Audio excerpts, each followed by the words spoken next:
In the meantime, can some of you share who you are? What do you enjoy? Are you interested in graphic design?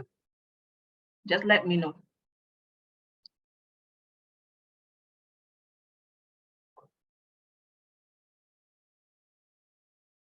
I'm gonna share my screen.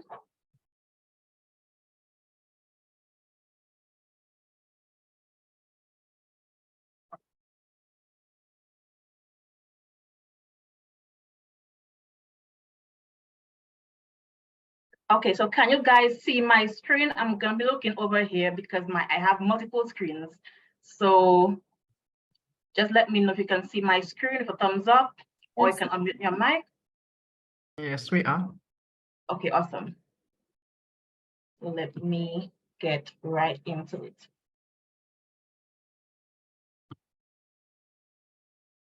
So today I'm gonna be sharing more with you on Canva. And Canva is a design software that I use all the time to create graphics. Let me just share a bit more about me before I move on. Okay, so let me just do this. All right, so let me just launch my presentation.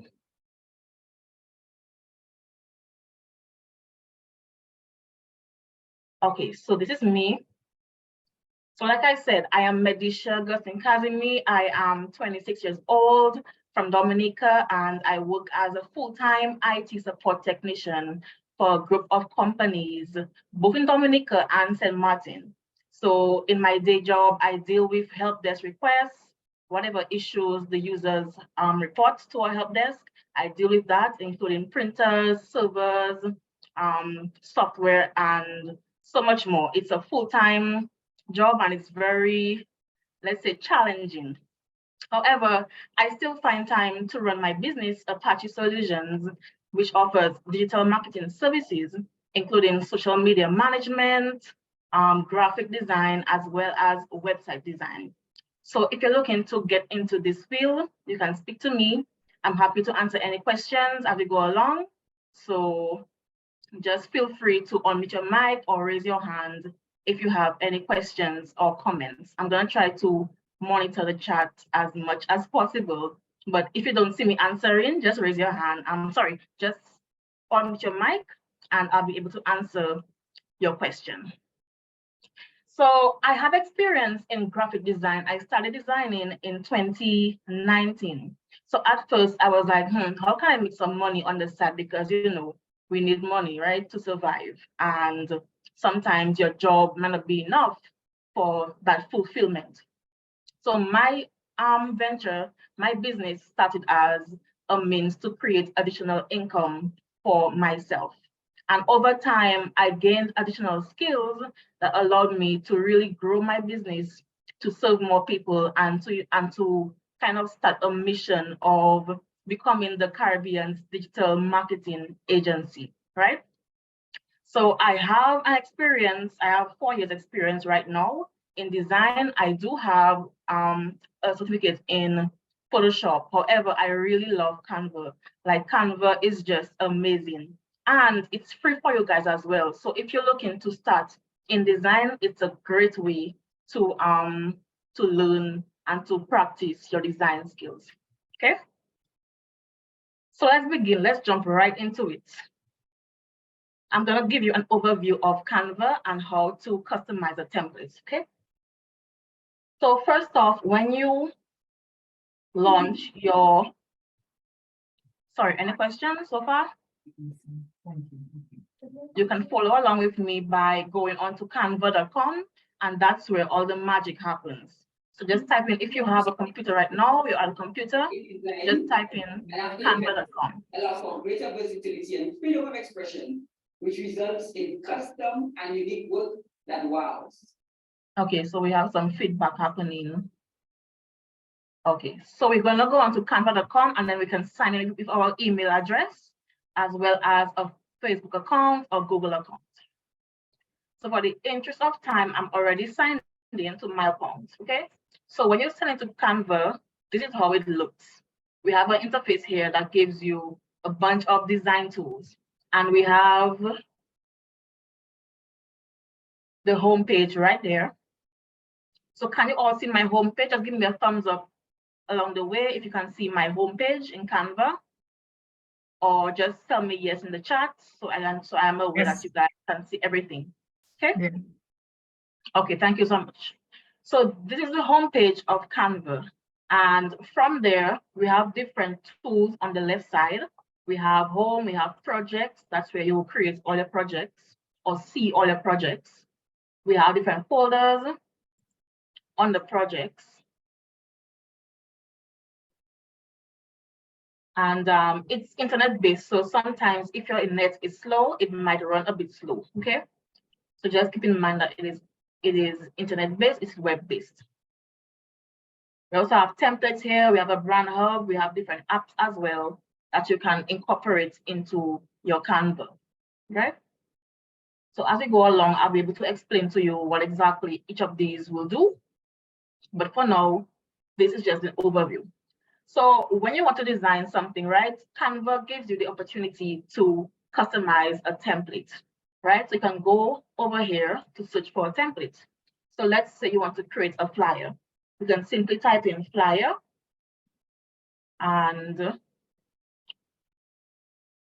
you can switch from projects to templates over here. That's in the top right corner.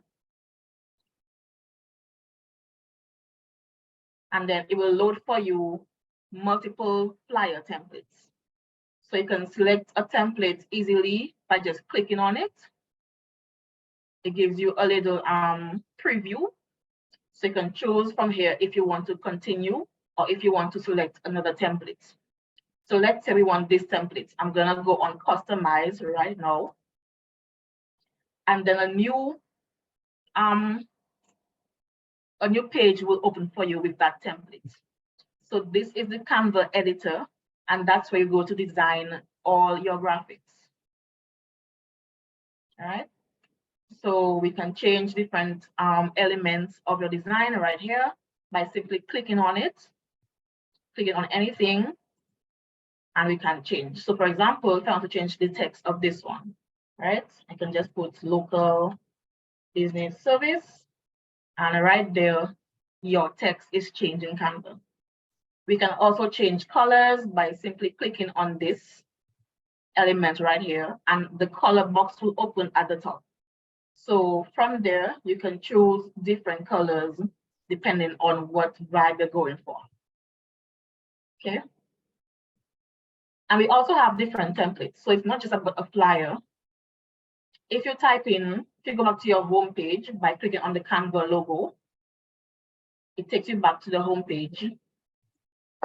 Let me just click on it.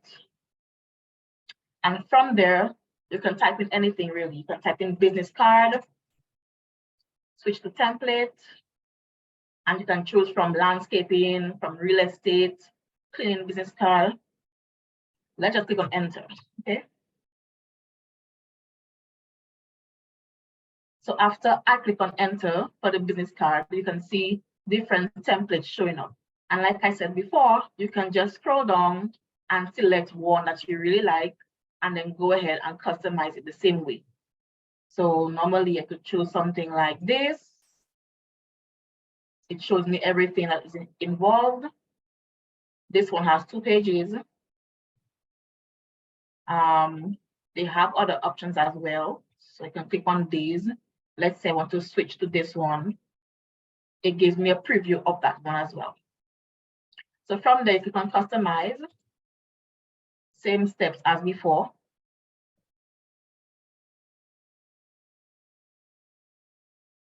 So click on customize, and then you can select an element such as the background, this icon right here, the text right here, this right here. So everything is fully customizable, and you can swap out things if you like, or swap in things if you like.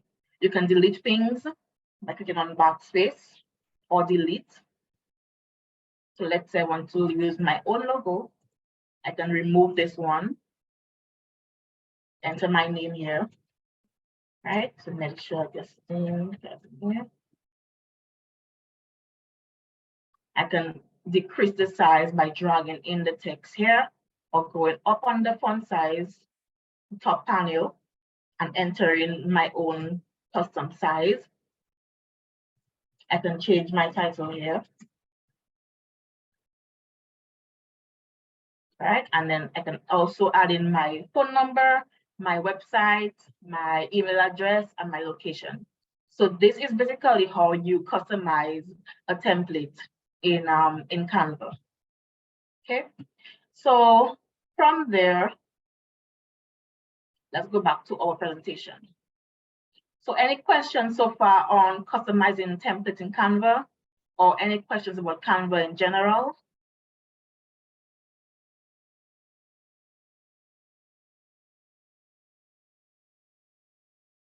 Is everything clear so far?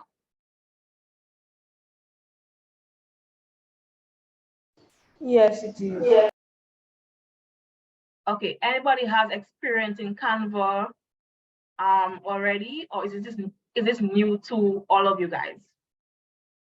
Feel free to share your video. Sorry, I didn't get that. It's new to me. Okay, so it's brand new to all of you? Well, basically, I guess yes. Okay, so this is basically, okay, brand new. Awesome. So let me just go through other areas of Canva to give you a better idea. All right, so back to home.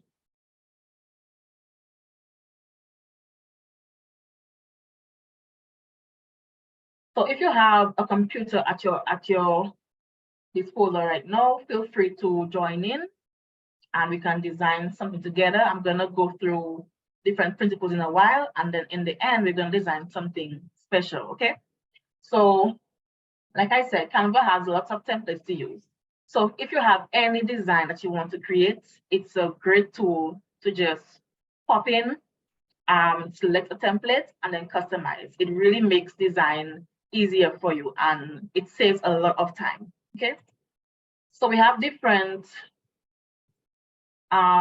designs. So we have presentations. It can create for you presentations. We have websites as well. We have planners, we have letterheads. We also have calendars, your resume. Okay, we have invoices, proposals, reports. Even on social media, we have Instagram posts, Instagram stories, Instagram reels, okay? So from here, you can create these designs and upload to your social media, okay? We also have Facebook covers, Facebook ads, okay, TikToks, right? TikTok videos can also be created in Canva. When it comes to video, we can create videos such as Facebook videos, right? YouTube videos. For marketing, we have business cards, we have flyers, we have logos, posters, brochures. We also have menus, newsletters, and infographics. And you can create custom prints in Canva as well. So what you can do is create something nice, like a t-shirt, and then you can send that to print using Canva's service, right? So you can create your own t-shirts as well using Canva. So if there are no questions, we're gonna jump right into graphic design principles. And this is where you're gonna take some notes, because this is really the foundation of designing. Whether it's Canva, Photoshop, GIMP, you need to be able to understand these principles in order to design something really professional and stunning for your clients, for yourself, okay? So I'm gonna go through 8 of them. So let's get into it.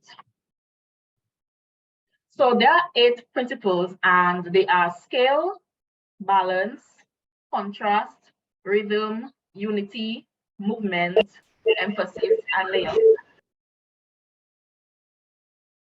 All right? So what is scale? Scale refers to how big or small something is. Scale affects how something is balanced. So when you have scale in your design, it really determines how people view certain things, right? For example, in the example A right here, we have a bottle of water, we have a glass of water and a plate. right? These are well scaled, right? Because they look realistic. However, in example B, we have the same items. However, the plate or the dish is scaled up and is not realistic. So when you design something, ensure that your elements are well scaled. They look realistic, okay? Then we have balance. Balance refers to how elements are arranged in your design to ensure that there is equal distribution of visual weight. And we have two kinds. We have symmetrical and we have asymmetrical. Now, as you can see here, the four elements come together and they are equally distributed, right? One's here, one in the corner down here, and one is here. And that creates a type of balance, a visual balance. And these shapes are symmetrical, but we can also create a balance with asymmetrical shapes as well. As you can see, they form the same square shape, which gives a kind of balance, visual balance. All right. So that is balance. Then we have contrast. So contrast causes the eye to be drawn to a particular area, right? The purpose of the contrast principle is to avoid design elements on a page that look too similar, aka looking too boring, right? We need contrast, because if everything was black and white, then it would be kind of boring, right? However, when you throw in color, it gives some kind of a stunning look, some interest then starts to arise in that design, right? And you create contrast by color as well as size. So as you can see in these examples, we have the 6 figures here, right? They are all black except for one of them. And I'm sure when you look at that image, the one in white stands out to you, right? Likewise, we have the same figures. They are mostly small. However, that larger one stands out to you, and that creates some kind of contrast, right? So that's what contrast is. Then we have rhythm, and rhythm is a pattern created by elements, right? Either through repetition or variation. So when you repeat something, you put it consistently, right? Like in this one, we have some triangles and they are just repeated. The same thing, they are consistent, okay? Now, when you have variation, we can use the same shape. However, we can vary the sizes. So we have 3 big shapes here, 3 big triangles here, and we have 2 small ones. However, they still create some kind of rhythm, some kind of pattern, okay? Then we have unity, and unity is one of the principles that emphasizes the harmony of the elements, right? How they are arranged. So a design can be said to be unified if the whole thing looks harmonious, right? Everything is in sync, they are in harmony, right? So in this example, in A, we have a sink going on here. We have a bottle, a glass, a dish, a plate, and utensils, your fork and your spoon, right? And these are well scaled, they are well balanced, there is good contrast, so they are unified, okay? However, in example B, we have some random object here, right, for farming. And that makes no sense in this setting. Okay, we have a bottle of water, we have a glass of water, we have a plate or dish, and then some farming tool. So that makes no sense, and therefore it is not unified. Okay, so when you design something, ensure that everything is unified. So if you're doing, for example, a flyer of cars, okay, you have some cars, you're gonna display your new inventory of cars. There shouldn't be a whale somewhere on the hood of the car, right? There shouldn't be anything foreign that doesn't relate to cars. That means your design is not unified.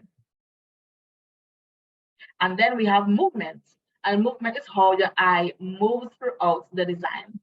It allows the attention to flow from one aspect to another.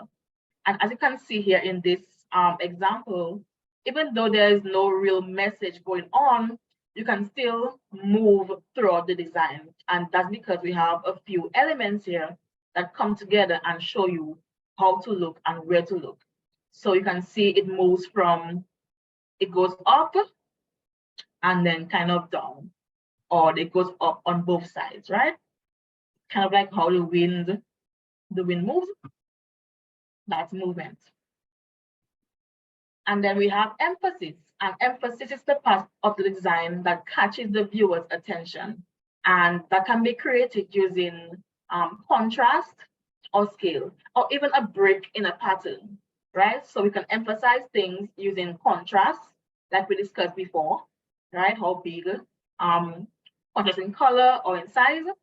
And then we can create emphasis using scale as well, how big or small something is. However, what's not included here is emphasis using a break in a pattern. So in this example, we have some circles, right? And then in the middle, we have another shape. So this change in pattern creates emphasis, right? Our eyes is naturally drawn to that different shape. And lastly, we have layout. So layout refers to how the design is divided into different parts or levels. Okay, so we have different layouts here. We have one design divided into 4 right here in this example, right? That's the layout. So we can have maybe an image here, some text here, an image here again, and some text here. And that will be the layout of that design. We also have layout like this in free, where we can probably have a title going up here, maybe an image here, and then some text here, or vice versa. Then we have layouts like this, where we have the page divided into 2, right? So you can probably have some text here and some image here. And then finally, we have maybe just one layout, like a central layout, which is normally used for like flyers, event flyers, where you have maybe some text up here, your image in the middle, and then maybe event information going down below. And then we have some designs as well on the sides, but the real information is in the middle, and that creates a central layout. So tell me, how many parts can you identify on this current page? Just let me know in the chat or through your mic. What layout is this? How many parts can you see?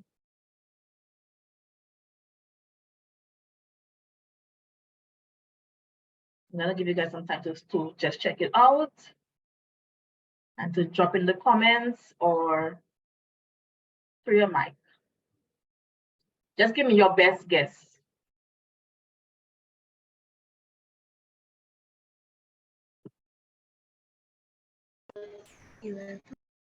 I think 9.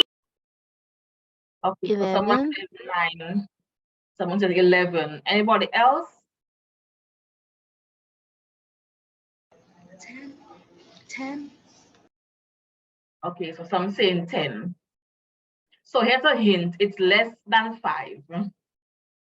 Okay, the layout of this page is less than 5. So you can tell me now. Try again, how many parts can you see in this design? 3. 4. 4. Okay, so some saying 3, some saying 4. 3. Okay, so great job to those who said 3, and that is the answer. So we have the title up here, right? And we have text here, and then we have the image here. Now, this is always a tricky question for some reason, because people tend to take into consideration this little decor or elements here, but that is just a background. Okay, so your background is not included when you kind of develop your layout. We can probably add elements to design your stuff after, but the real layout is your content, and that is your text, right? And then your images. So good job to go to step 3. That's very good. All right, so now we can move on to graphic design elements. So when designing stuff, you might be wondering, like, what do you put in your design, right? What do you use? So that's where the elements come in. And now we have color. And color is basically your main element of your design. If you have no color, it just looks boring, right? There's no contrast and there is no harmony, right? So color is one of the most powerful tools for visual communication, and it can influence our emotions, our mood, and our behavior. All right, so designers normally choose or rely on the color wheel to pick the colors. And that is, we will see more about the color wheel in a while, right? However, when we think about how things look, we need to also think about how they feel as well. So here are some general feelings that can be evoked through color. Now we have red, right? Red can sometimes evoke a feeling of danger, right? But also can evoke importance and love, right? So these are the feelings that can be associated with the color red, right? Red is known as the color of energy, and it's an excellent color for grabbing a visitor's attention. So you can try using it to highlight the most important elements on your page. However, I would like to mention that when you look at red, right, for example, if you're looking at a street sign, right, the stop sign, it's a very important sign. And why do you think it's painted in red? For that same reason, right? It says danger, so stop. So that's why persons use red for this kind of signs, okay? So think about that. Now, orange can evoke energy, optimism, and fun. Orange has a positive, energetic vibe, okay? Now, yellow can evoke feelings of happiness, attention. So the yield sign, right? Yellow, and warm. Yellow denotes a sunny disposition, and when combined with black, now it will command attention. Okay, so think about the street signs, for example. Now we have green, very popular color, and green evokes growth, success, and it's closely linked to nature, right? We have the trees, we have plants, and green is fantastic for those designs that are close to nature. Now we have blue, and blue is also a popular color when it comes to business. Blue evokes feelings of trust, of comfort, and of calmness. Blue represents relaxation as well. So most companies, or a lot of companies, tend to use blue in their brand colors because they want their clients, right, or the customers to trust that they can offer them the best business. So it's not just by random that most companies have blue in their brand colors, right? Because blue is a color that evokes a feeling of trust, okay?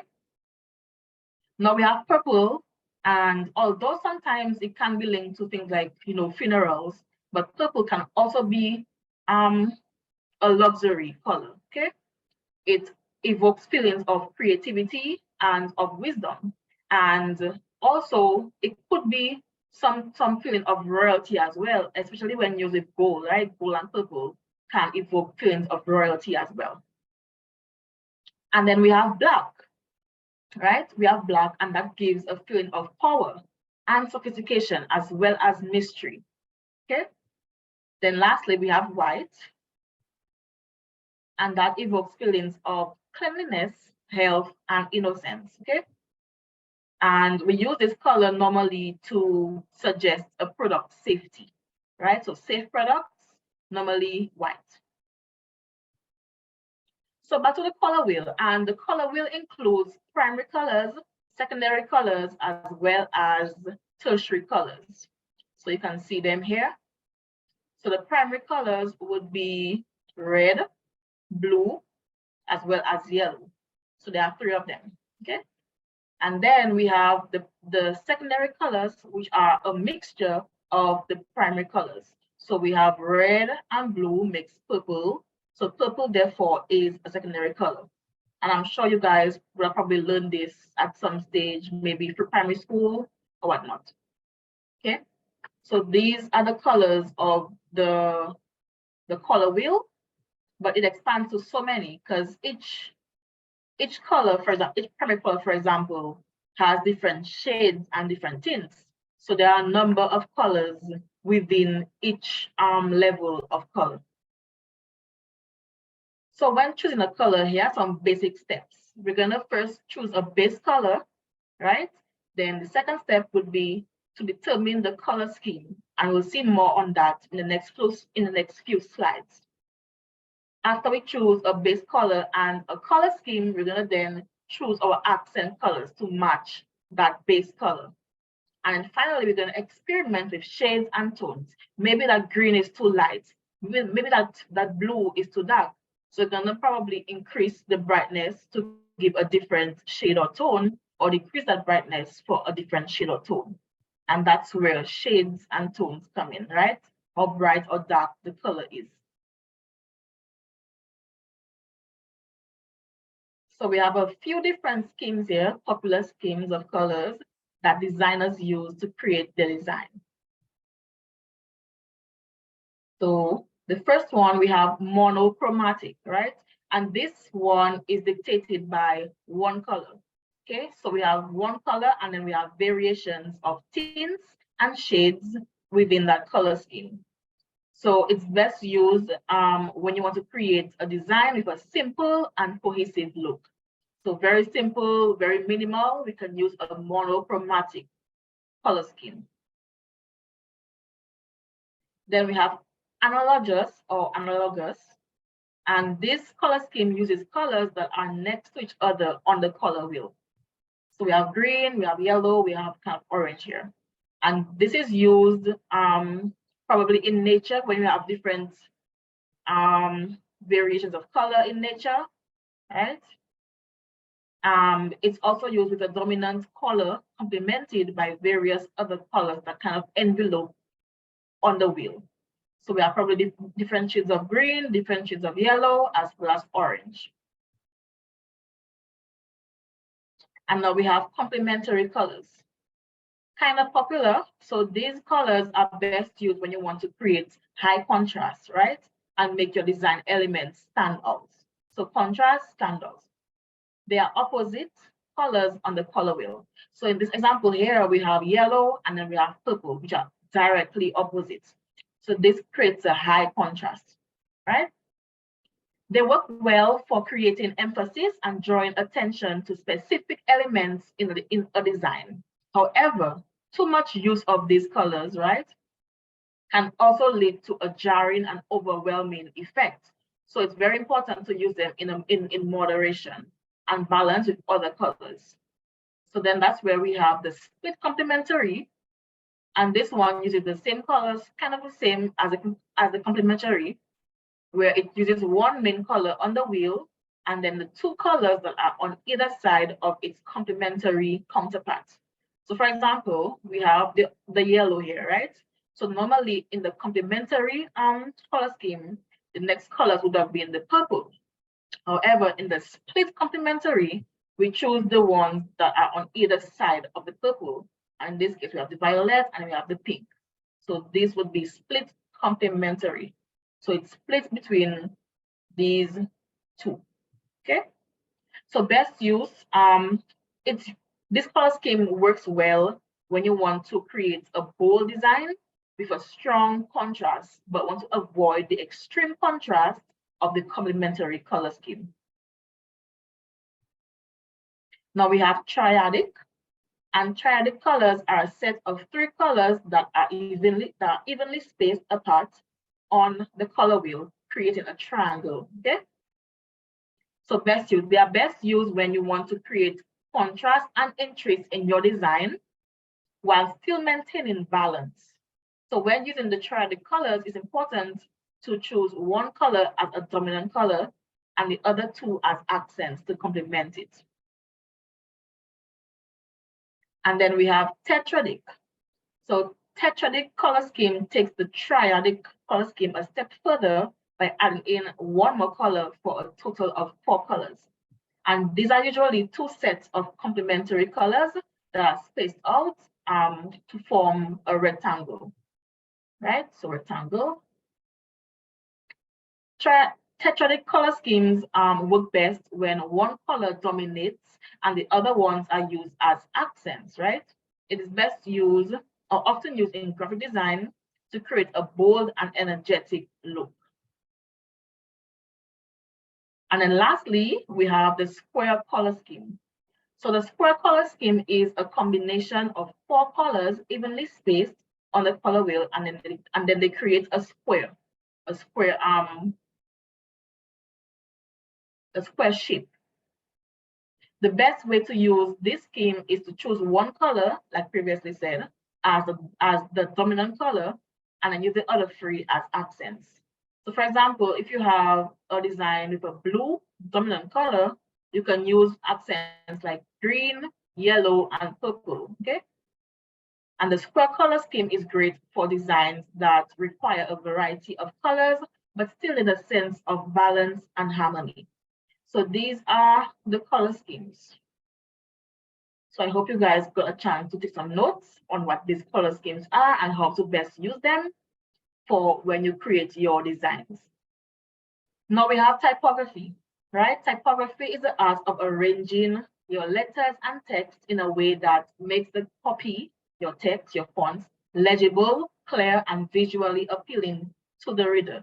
There are so many times where I see typography and either the words are too small or it's too much cursive going on and we can't read anything on the design.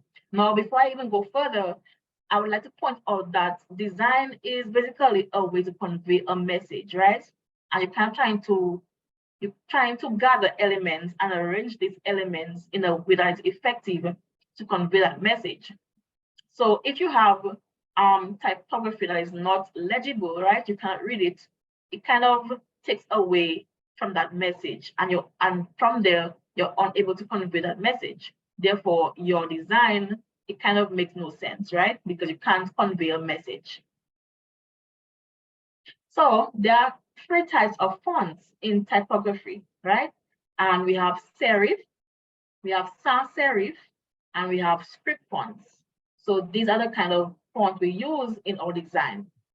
So the first one, the serif, you can see they have little glyphs at the end of each glyphs or tails at the end of each letter, right? An extra oomph, an extra design in that letter.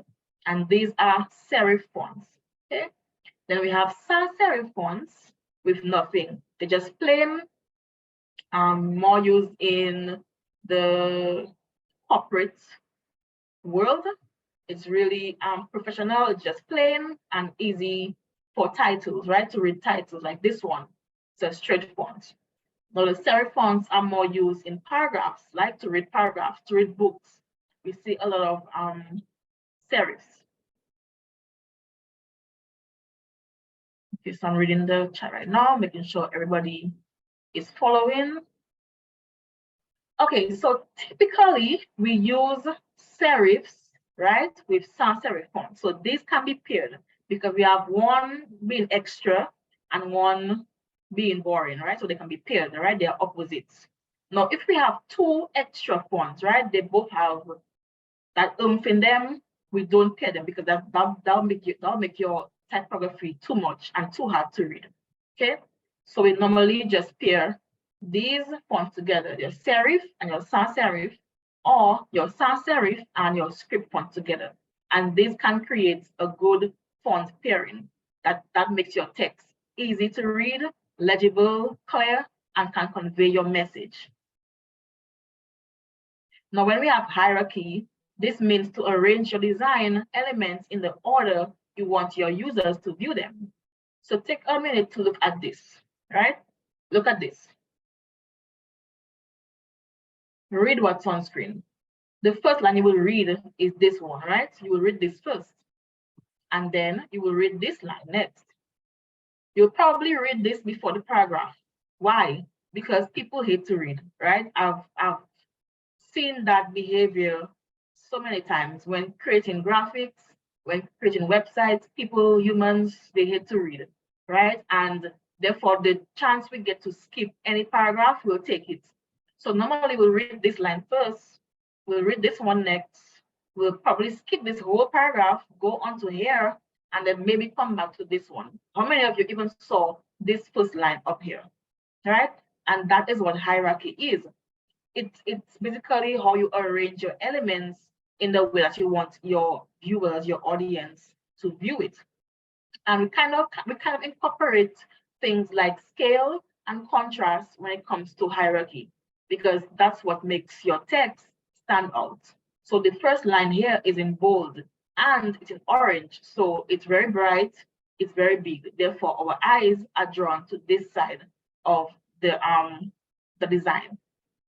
Now, as we go down, normally we read from top to bottom. So we go down, we read this one next as normal, and then we skip the paragraph because we're lazy, right? And then we go to this paragraph before we can even read this line. So that's how hierarchy works in design. And hierarchy is commonly used, from in businesses to kind of promote their products, promote events, and probably leave the least important information as smaller text, and that sort of thing. So now we have shapes, and remember, we're still on elements. We're adding these things as elements in our design. So it can also use shapes as well. And that would be things like using lines, using circles, using squares, triangles, right? So we can use these shapes in our design to give it some extra vibes. Okay. And we can also use textures and patterns as well in our design. So here's a few examples of different textures, different patterns, okay?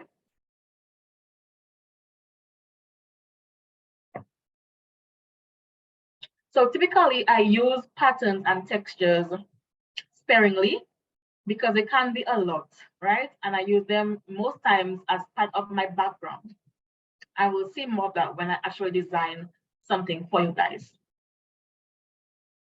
Then we have images, and we can use images in our design, from models to things of nature, to pets, to things.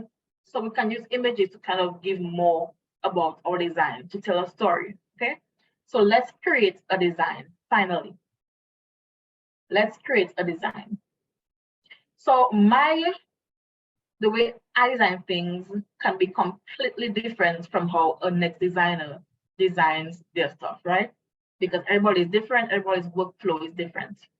So let's say I want to design something, I would first require from the client a brief, and that kind of gives me an idea of what they want, right? Because I don't want to be going back and forth, wondering what do they want, what goes where. I want everything, all the information up front, and then I can start to think of how I'm going to arrange this information to create that hierarchy, right? So once I have that brief, I go ahead and create a design. I don't like to use templates too much because, everyone has access to these templates, right? When you're beginning, you can use templates, of course, go ahead. But when you are more advanced and you have the experience, you can now create something from scratch. And that's what I normally do. So I go here in the upper corner, the upper right corner, and I click on create a design, right? And it gives me suggestions of different designs. So I could probably type in flyer here and see a flyer, a blank flyer template. However, there are some cases where you want to use a custom size.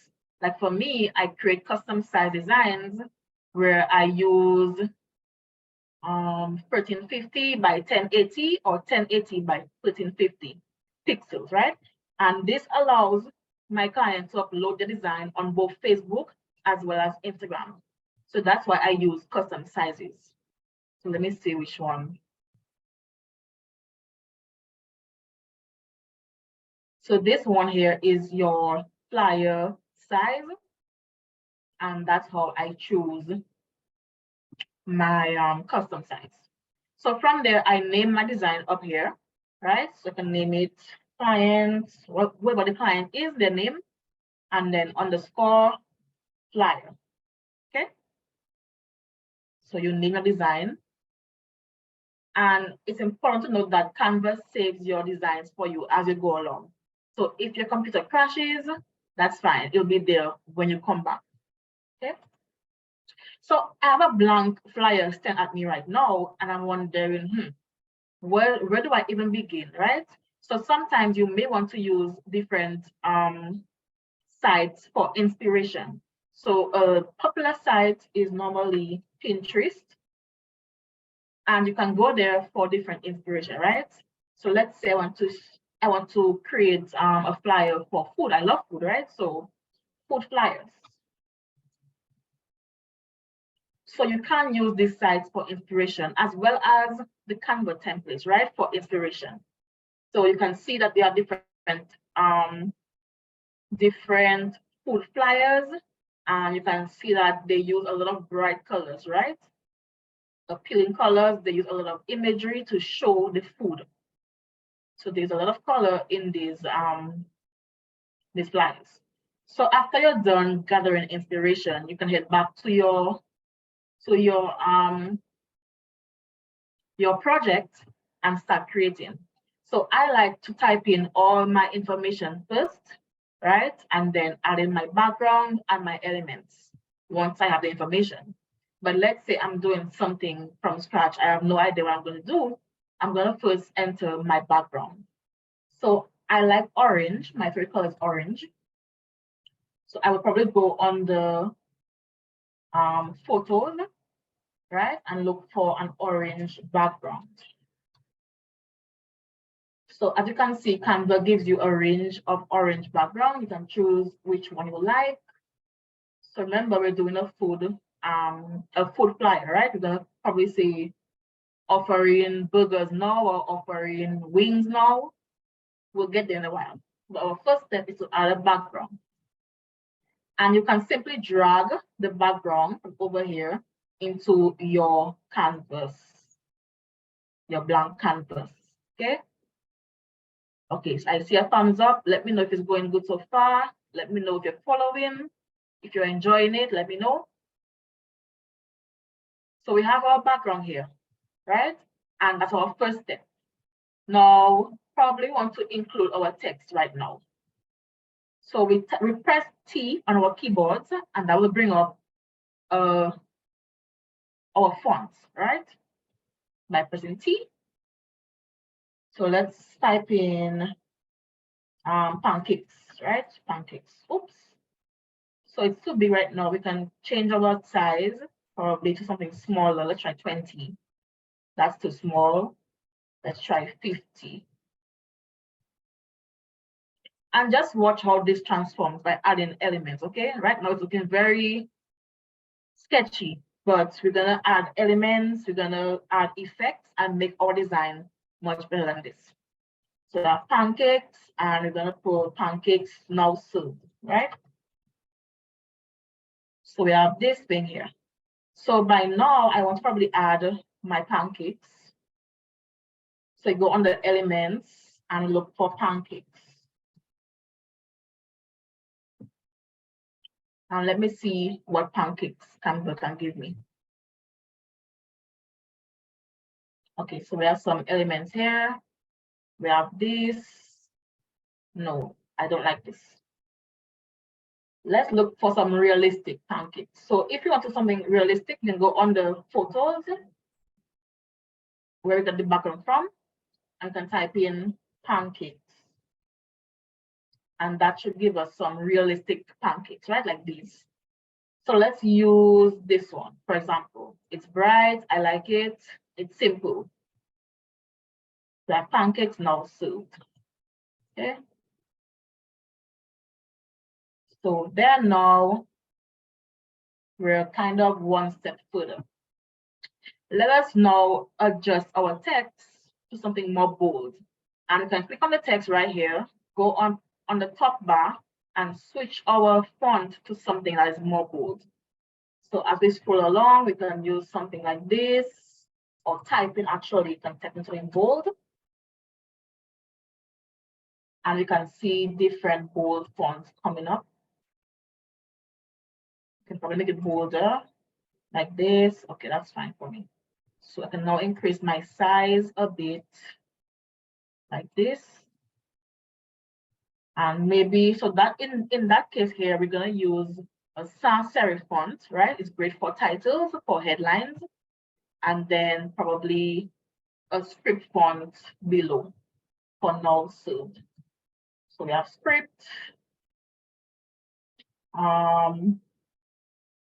like simple script fonts, nothing too much, something easily read.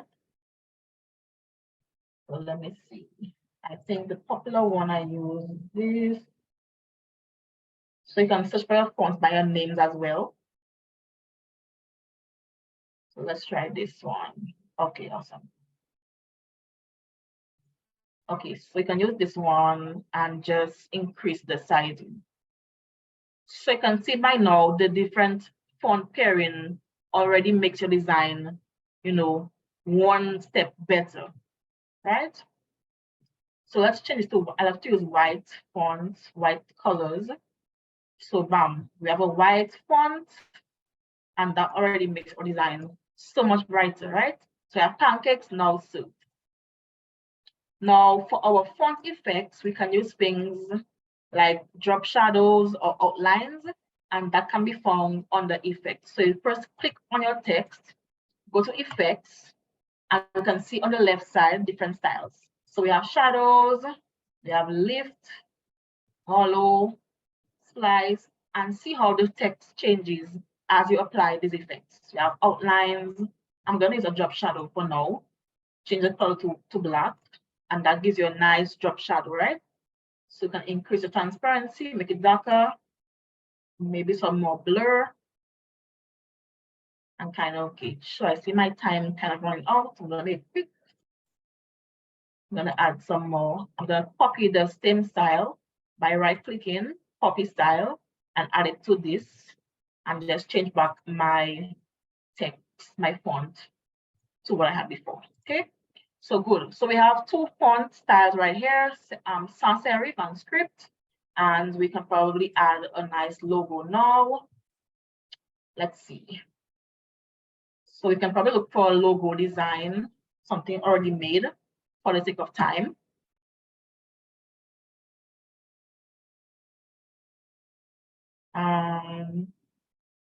Something very simple. Something very simple. Let's just try this. So you can use this template, open it up, and just copy and paste that logo into our design. So copy and then paste, and there we have, oh, wrong thing. Copy.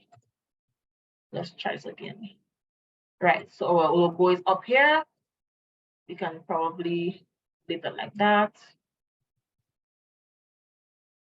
Okay, so right now we have typography, we have images. Let's try a shape, right? And normally I use rectangles to put our contact information at the bottom, right? Like this. Can change that into white or can stay as yellow, you know, so we have here kind of analogous or monochrome going on as a color scheme. So let's add a pattern now. So on the elements, you can find patterns like this, patterns. Let me look for a pancake pattern, right? To keep things consistent. So we're gonna add a pancake pattern. Maybe something like this, no. And let me show you how I use patterns to make things, you know, more interesting. So let's say I want something like this, right? I have the pattern, right? But as you can see, it's too much for the design. So what I normally do, I normally change the color to something that matches the color scheme. So let's try yellow. And then I adjust my transparency, right? To make it a bit less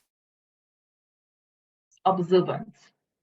So as you can see, that pattern is still there, but it's more harmonious, right?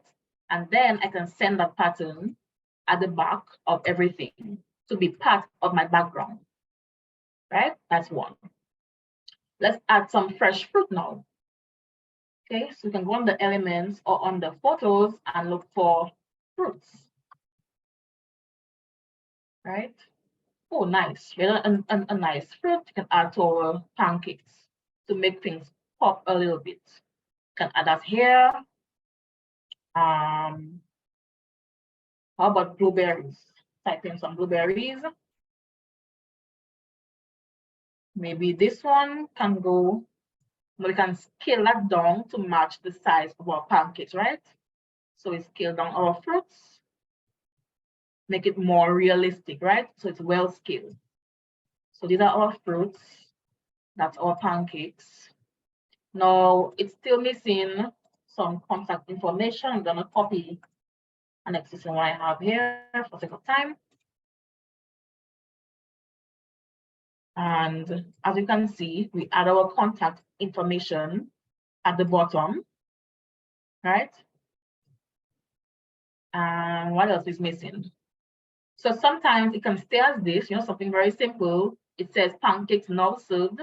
It's very obvious that we have pancakes. It's now being served, and that's our message. So you can call to make your order, right? And then, yeah. So if you have any questions right now, let me know. Any questions, any comments, feedback? I see we have time running out. So normally I will work on this, until it's perfect in my eyes and my client's eyes. But basically, this is how you will make a flyer from scratch. So it's something very simple. You can probably refine your work a bit, maybe increase or decrease your fonts, make it more legible, maybe add a nice blur. I'm gonna add a blur. I love using blur. So I add a nice blur. I'm gonna make it maybe yellow. I'm gonna add that blur now at the back, right? And that gives a nice little highlight in our background. So that's pretty much how we do a flyer from scratch. Okay, guys, so let me know if you have any questions, comments, feedback. I'm gonna share my final slide. You can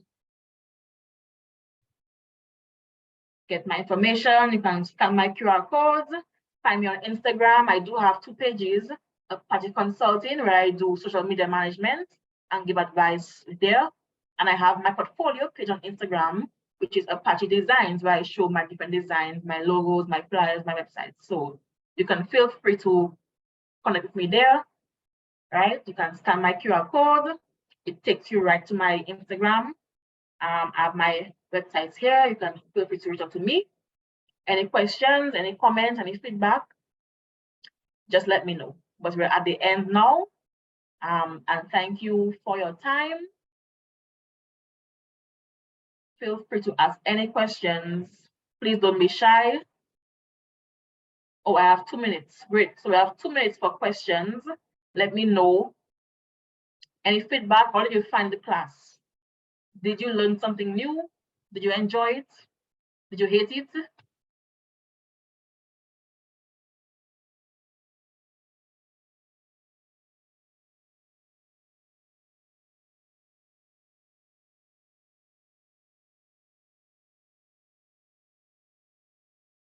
Okay, so we have a few minutes left. If you enjoyed, just give me a thumbs up.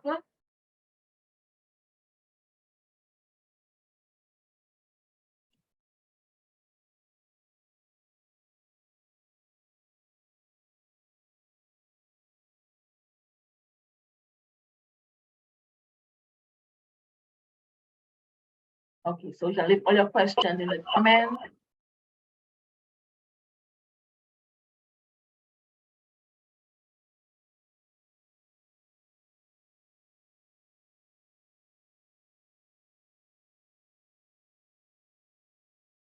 Okay, so thank you once again for your time, for your attention. We just went through Canva, how to do a design from scratch. So thanks for your time and for your attention.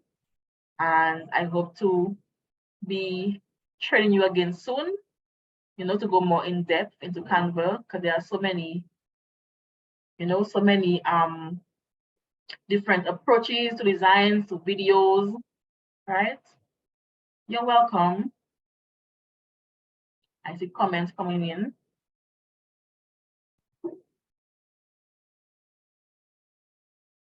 Okay, so no questions, right? So I can stop sharing.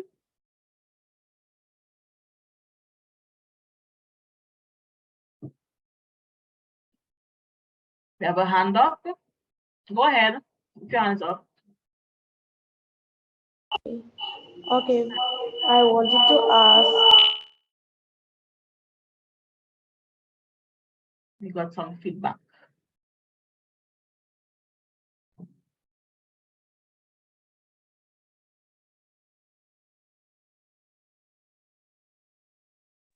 Yes. So I wanted to ask if these sites users use to design, if anybody can go on it. The website Canva? Yes. Yeah, of course, it's free. So you can sign up on Canva with your email address, and there is a free version that you can use to create design. So if you go on it right now, you can sign up and use Canva right away, as opposed to things like Photoshop, where it's more, it's a paid software in Photoshop, but in Canva, there is a free version as well.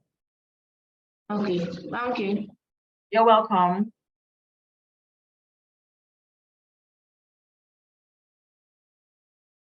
So guys, Canva has a free version, completely free, you can use to sign up and do your designs.